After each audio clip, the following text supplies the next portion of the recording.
It was Australia Day, January 26, 1966. The sky above Adelaide was a perfect blue, the air warm with the smell of salt and sunscreen. On the shore of Glenelg Beach, families laughed, radios played, and children ran barefoot through the sand. Among them were 3 siblings, Jane, age 9, Arnna, age 7, and Grant Beaumont, just 4 years old. They lived nearby, happy, close-knit, and full of energy. That morning, they packed their towels, a few coins for snacks, and boarded a bus to the beach, a short, familiar trip they had made countless times before. They waved goodbye to their mother. It was the last time anyone in their family ever saw them again. The disappearance of the Beaumont children remains one of the most chilling and enduring mysteries in Australian history, a story that gripped a nation, changed a generation, and has haunted investigators for nearly 6 decades. This is not just a case about missing children. It's about innocence lost, and a question that still echoes through time. How could 3 children vanish from a crowded beach in broad daylight? The Beaumonts were a normal family. Their home was in Somerton Park, a quiet suburb of Adelaide. Their parents, Jim and Nancy Beaumont, were proud, hard-working people. It was the 1960s, a different era. Children often roamed freely, playing outside until dusk. The world, or so people thought, was safer then. That morning, the children asked if they could take the bus to Glenelg Beach to swim. Their mother agreed. They had done it before. It was only a 10-minute ride. She reminded them to be back by noon for lunch. They never came home. Witnesses later confirmed that the children arrived at the beach safely around 10 a.m. They were seen swimming, playing by the water, laughing. Then, something or someone changed the course of their lives forever. Several people recalled seeing the Beaumont children with a tall, thin, blond man in his mid-30s. He seemed friendly. He helped them build sandcastles, chased a beach ball with them, and even bought them meat pies and soft drinks from a nearby kiosk. To those who saw it, nothing seemed sinister. The man looked like a family friend. The children appeared comfortable with him. That image, 3 smiling children beside a stranger, would become the last known photograph etched into Australia's collective memory. By early afternoon, when the children failed to return home, Nancy Beaumont grew uneasy. At first, she assumed they had missed the bus. But as the hours passed, her worry turned to panic. By evening, the police were called. By nightfall, the beaches, streets, and dunes were being searched. And by morning, all of Adelaide was looking for the Beaumont children. The disappearance would soon grip an entire nation. The search began immediately and expanded rapidly. Hundreds of volunteers scoured the coastline, digging through sand dunes, searching drains, and combing through every corner of the area. Helicopters hovered over the water. Police questioned every bus driver, every shopkeeper, every person who might have seen them. But the trail was already cold. Witnesses offered fragments of information, a puzzle that never quite fit. A local postman claimed he saw the children walking away from the beach around 3 p.m., still with the same blond man. They seemed relaxed, even happy. Jane, the eldest, was carrying something, possibly a book or a wrapped parcel. No one knows what happened after that. That night, the Beaumonts waited by the window, hoping to see their children walking home through the dark. But the house stayed silent. The next morning, police found the children's belongings still at the beach, their towels, clothes, and shoes neatly placed where they had left them. Their bus tickets were gone. Their footprints faded into the sand. From that day on, the investigation would unfold into one of the most exhaustive manhunts in Australian history. In the days that followed, police received hundreds of tips, Some said they saw the blond man leading the children toward the dunes. Others swore they saw them boarding a car, a pale blue sedan. But nothing could be confirmed. The lack of physical evidence was staggering.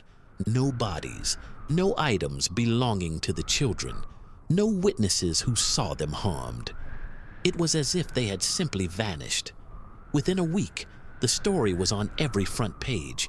Television crews from across the country arrived in Adelaide. Posters with the children's faces appeared everywhere.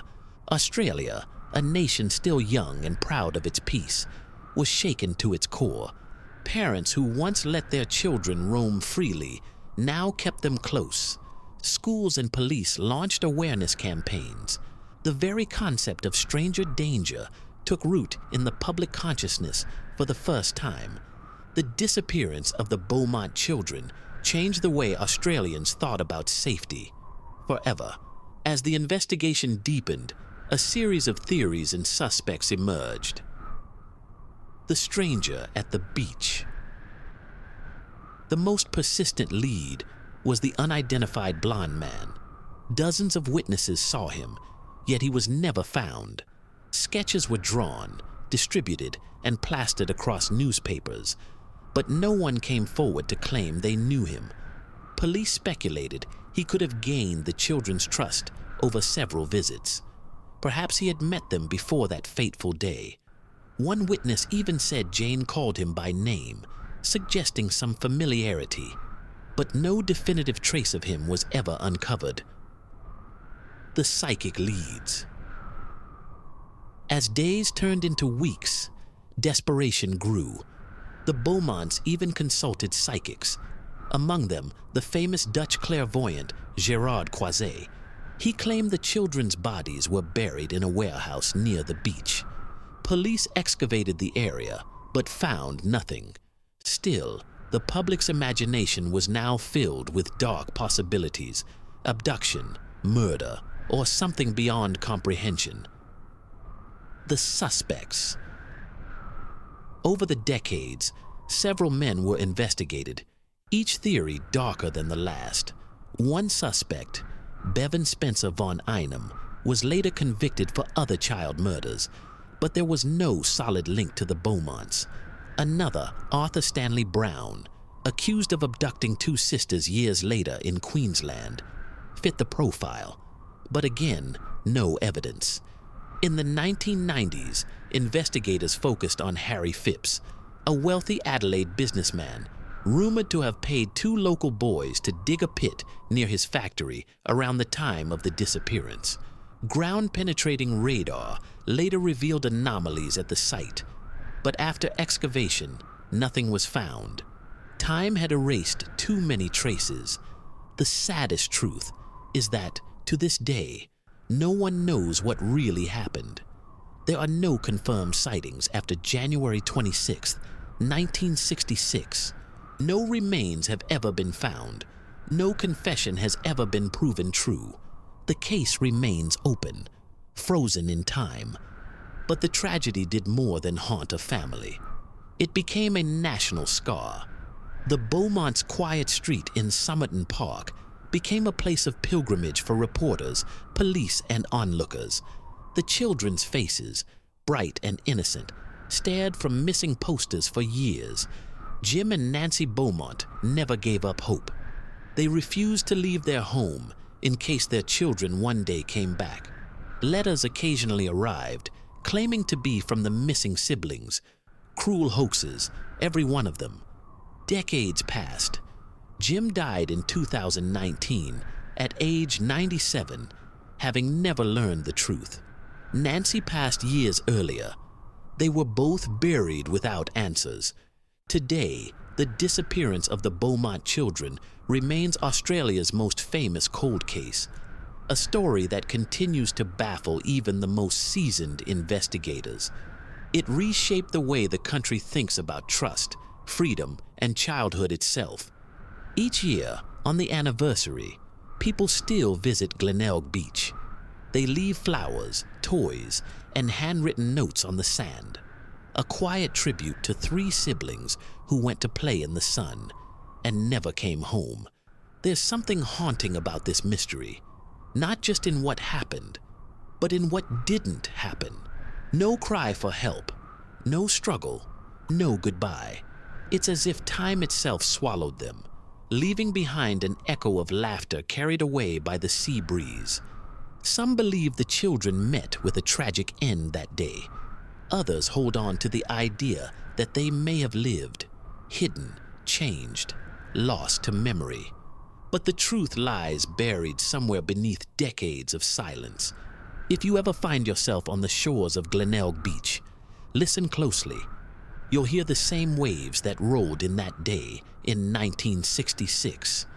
You'll see children running through the surf, their laughter mingling with the wind.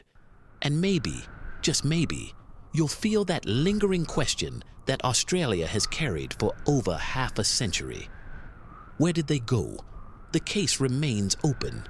The mystery remains unsolved. And the story of Jane, Arnna, and Grant Beaumont remains one of the most haunting reminders of how quickly light can vanish, even under the brightest summer sky. This is the story of the Beaumont children, 3 siblings who walked into the sun one morning and were never seen again.